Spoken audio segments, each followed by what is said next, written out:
Good afternoon, everybody, and welcome to day 33 of our virtual field trips. Been a busy couple of days. Yesterday you saw I'm like a kid in a candy store. The day before I had to chase all that equipment around, so we haven't had a chance to do these videos in 5 days as it happens. Well, today our video is all about making cheese. And there are as many different techniques and as many different ways to make cheese as there are, well, kinds of milk and, cultures in the world and all of that. There are so many different ways to do this. But the basics, the absolute basics, the core part of making cheese is turning a liquid into a solid that is hopefully very tasty. Now, the whole reason that we got into making cheese in the first place as human beings was probably because we noticed that animals, especially baby animals, tend to have solid milk in their stomachs. And so if we're, we're traveling, for example, and we want to carry a liquid like milk a long distance, one of the ways to do it, thousands of years ago, was to take a stomach, clean it out really carefully, use it as a storage vessel, and you could, milk an animal and store it in there. But what happens in some cases is that milk solidifies. It actually curdles. It turns to curds. And we realized at some point that we could use this to our advantage. You see, the whole reason that mammals specifically turn milk into a solid in their bodies is so that they can digest it. Because if a baby drinks milk, and it doesn't solidify, it goes right through their system, comes out the other end, and you're done. There's no chance to take advantage of it. But mammals developed these particular enzymes that take the proteins in milk and change them and make them solid. And so every mammal baby has these. It's just that not every mammal baby has the right enzyme for the milk that we had access to. For example, cow's milk. You kind of need cow baby enzyme to make cow's milk solidify. So, if we were going to take our time today, if we were going to do this the slow, deliberate way, make a cheese that we want to keep for a really long time, we would actually use something like this stuff right here. This is rennet. Rennet is that enzyme that solidifies cheese. But to do that requires a fair bit of time and requires a lot of steps. So that's not what we're going to do today. There are other ways of making cheese as well. Just by adding enough acid, you can make the proteins in cheese solidify. And one way to do that is to use bacteria. So you can buy things like yogurt starter culture.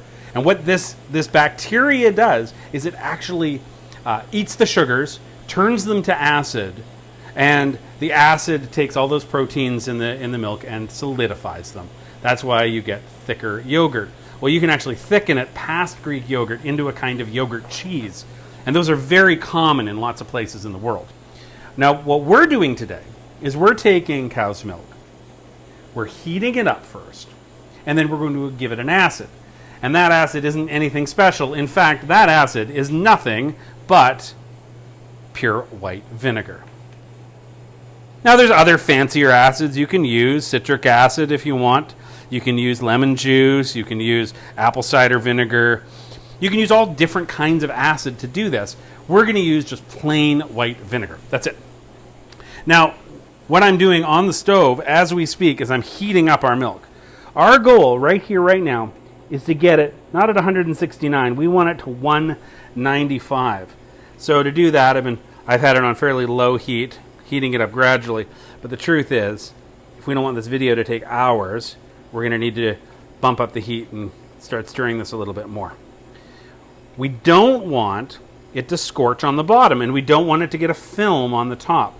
Either of those things are the solids that could become cheese, instead becoming something else. So we want to keep it stirring, keep it moving so it doesn't get that film on the top, and we want to make sure we're making sure that it's moving all the time on the bottom as well, so that it doesn't scorch down there and take those out.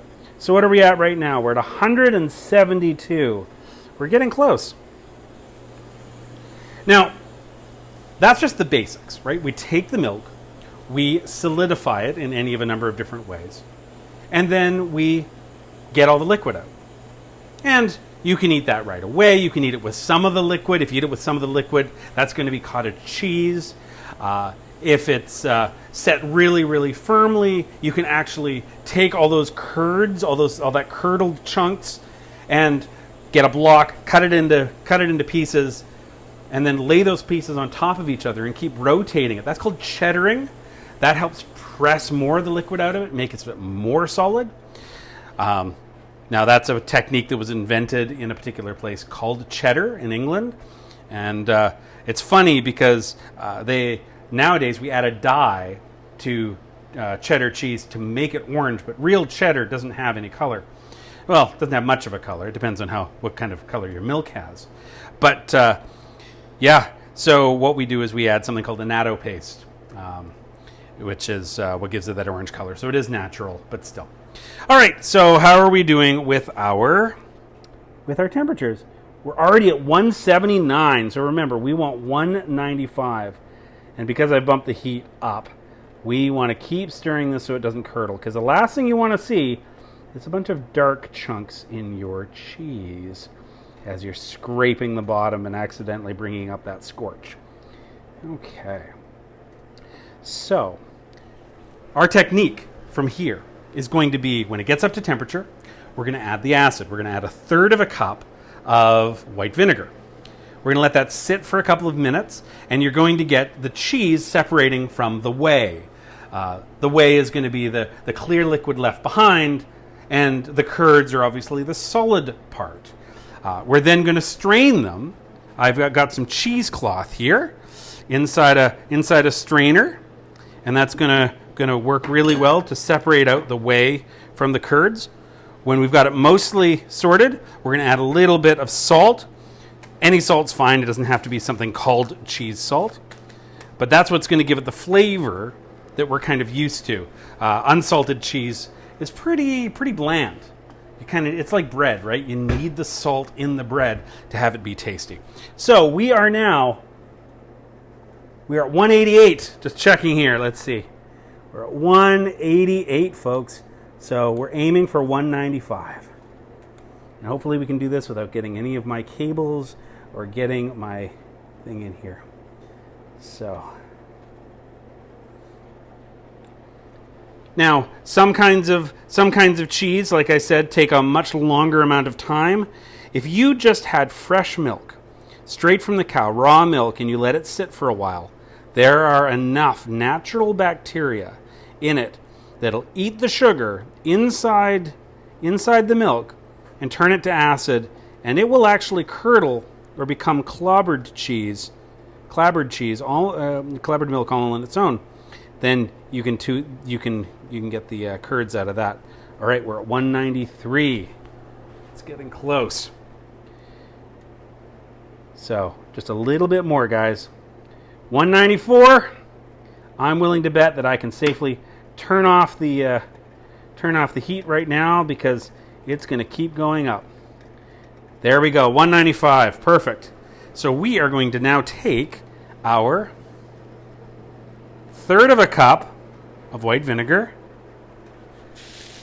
We're going to put it in. We're going to stir this up just a little bit, just enough, and we're going to get it off the heat. Now, I'm going to have to put you right there for a second so that I can use both of my hands to get it off the heat, because we don't want it to get too much hotter. Okay, now, so it's off the heat. It's got the vinegar. I've given it a little bit of a stir, and it's going to start to cool down. Now, as that's happening, the proteins, there's 2 different primary proteins that we care about inside milk. And the technical names, just in case you're curious, are casein and albumin. Now, albumin, you might have heard that word before if you were paying attention in science class. That is egg whites. That's what the protein is in egg whites. So the same thing is in milk. The other is casein. And most of the time, it's the casein that we most care about when we're making cheese. Casein has the ability to do all sorts of funky chemical things, especially with bacterias and yeasts and all that, and make really, really delicious flavors. There are other kinds of cheese that you can make, like ricotta, for example, that are actually mostly the albumin. You're basically making fancy scrambled egg whites, which is why they don't always have as much flavor unless you add salt. Albumin-based cheeses don't melt the way casein ones do. So, it really depends. Now, this is going to be kind of a mixture of the two because we're just kind of forcing this. We're forcing this milk that I've got on the stove to turn into cheese. And it's already, I don't know if you can see right there, but it's already starting to curdle. Those little tiny chunks are slowly going to get bigger and bigger. Now, if I stir it, I got to stir this very gently because the last thing we want to do is knock them apart. Nothing wrong with spreading it around a little bit. Look at this. Look at that. It's already going solid, and it's nothing but heat and acid. All right? So it's going to keep doing that. Those individual little chunks are going to attach to each other, and the curds are going to get bigger and bigger. Now, in a little bit, when I'm confident that it's big enough, we will take our cheesecloth, we will take our strainer, ta-da, over a bowl, just like so, and then we'll be able to start to strain the whey out of it. Now, this particular cheese that we're making, I'm going to choose to call it queso fresco, fresh cheese in Spanish. It's the simple version of the homemade queso that you could get if you were in a small family Mexican home. But funny enough, this pretty much exact same technique with not a lot of changes can make another kind of cheese, paneer, in Indian culture. It's another acid-curdled quick cheese. There are others as well. There's a whole number of different cultures that have basically the same cheese. They just give it different names, and it has slightly different qualities depending on how exactly it's treated. But let's go back to take a look at this again. I mean, what you're starting to see now is the yellow liquid. That's the whey, and it's separating quite nicely from the cheese. All right. Pretty impressive. Now, while all this is happening today, I need to confess something. I am half paying attention to something else because in less than half an hour, that is going to be lifting off, and I'm pretty excited about watching that liftoff today. It's the first time Americans have launched their own astronauts into space since the space shuttle stopped going up. So I'm pretty excited I'm watching this in the background. I especially love that the astronauts inside that capsule are Bob and Doug, just a couple of spacefaring hosers. Hopefully somebody buys them some brewskis. So yeah, it's 20 more minutes or so until that launch happens. So I'm watching that in the background. But in the meantime, I've got fresh queso coming along really, really nicely. Now this is probably getting to the point where we could start to put it into our bowl. So here's what I'm going to do. I'm going to rearrange a few things. You're going to look at me, so I've got one hand free. And I can move that thing out of the way. And I can move my bowl. It's always tricky trying to do these videos live with only two hands. I could really use a third hand. Maybe I just need a big selfie stick or something. Anyways, whatever. So I've just brought this a whole lot closer. Because what I'm going to do is I'm going to use a ladle to gently ladle this into here so that we can start to strain it. So I've got ladle. I made you out of clay. No, sorry, that's awful.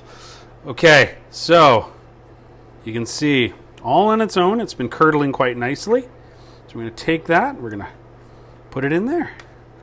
And we're going to keep doing this.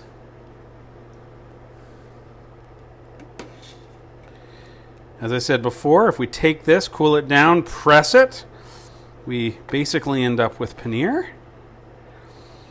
This particular cheese, because it has a high amount of albumin in it, it is a cheese that will not melt that much. So this would be a good frying cheese if you like frying cheeses, like saganaki, stuff like that. Okay. So we're doing really, really good here. We're almost at the point where all the big stuff is in. And so I might actually just do a dump in a second here with the rest of it. You can see it's looking really, really good. Okay. So once again, I have no choice but to say hello and then let you look at the ceiling for a second. Hello, I am still here. You can maybe see my hair. I'm just going to pour this into the strainer. Okay. I'll pour all of it. Oh yeah, all of it in. Okay, cool. Oh my goodness. It is really, really full. So I am going to take, oh my goodness, I kind of have that all facing the wrong way, don't I? Okay, that's okay. We're going to lift this up. Do this without making an awful mess. There we go. Let that drain. And then we're going to move it over back into the empty container. So we have whey right here. When that cools down, that's full of all sorts of stuff. If I wanted, I could drink it when it's cold. I can add it to soup stock to give it more flavor. There's all sorts of things that I could do with that whey. Some cheeses, you can actually store them in their whey afterwards. Feta is a great example of that. You would make the cheese, you'd press it into a block, and then you would actually store it back in the salted whey to keep it going for a long time. So, yeah, here we go. Okay. Now, once that's started to drain pretty well, we can actually start to gather up the cheesecloth. And we could tie it all together and let it hang. Now, this is going to take a while before it cools down and solidifies, so we're not going to get to that step today.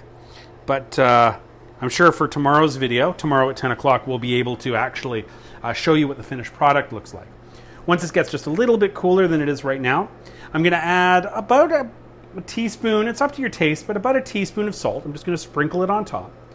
Going to, stir it around just a little bit, toss it before it congeals and solidifies, so that the cheese has a little salt in it. And then it's pretty much done. Just needs to keep draining and cool down. So, in short, we've taken milk, we have curdled it using one of the two methods available to us, which is acid. We can also, with heat and acid rather than enzymes. We have strained it, we're going to salt it, going to press it, and we've got basic cheese. Now, if we wanted to add, once everything cools down, if we added a certain kind of bacteria, for example, we can get a certain flavors. Like if we wash the outside of the cheese, the solid cheese, every so often encourages certain orange bacteria that are really stinky to grow. You get washed rind cheeses that way. If I took a piece of carefully moldy bread, like a piece of sourdough bread that's moldy with that green mold is the same thing that makes blue cheese. So we can then take that mold, add it to the cold cheese, and actually create a blue cheese out of that. We can add a certain kind of fungus that causes a white bloom on the outside. That's where soft cheeses like brie or camembert come from. By the fungus actually becoming the outside layer and eating off the inside layer and changing the inside into all sorts of soupy wonderfulness. Oh no, liftoff has been aborted. Oh, boo earns. Oh well, I learned about it live on my stream. So, shucks. Anyways, we have cheese. I'll be able to make myself feel better. So, that's the basics of making a queso fresco style cheese. Maybe sometime in the future we will do another kind of cheese, a rennet cheese, one of those things. Maybe we'll show you how to make a mozzarella, which is a slightly different technique, mostly because we want to keep the cheese curds nice and warm so that we can stretch them and fold them and do all that stuff. But anyways, right here, draining away, is our wonderful homemade quick cheese. So, have a great day, everybody. I will see you again tomorrow morning at 10 o'clock at the regular time. And if you don't want to start with this cheese recipe, if I can find the time, I will post another cheese recipe or two on our website. This afternoon at 3 o'clock, I have a meeting with all of our volunteers and some of our staff to talk about what our plan is for the year. So I won't be available to do that today, but maybe tomorrow, if I've got the time, I'll get another recipe up. And I'll put this one up as well so that you can have exact measures and all that. Anyways, take care of yourselves. Take care of each other. Be kind to everybody, please. And make sure you wash your hands. I will see you again tomorrow. Bye-bye for now.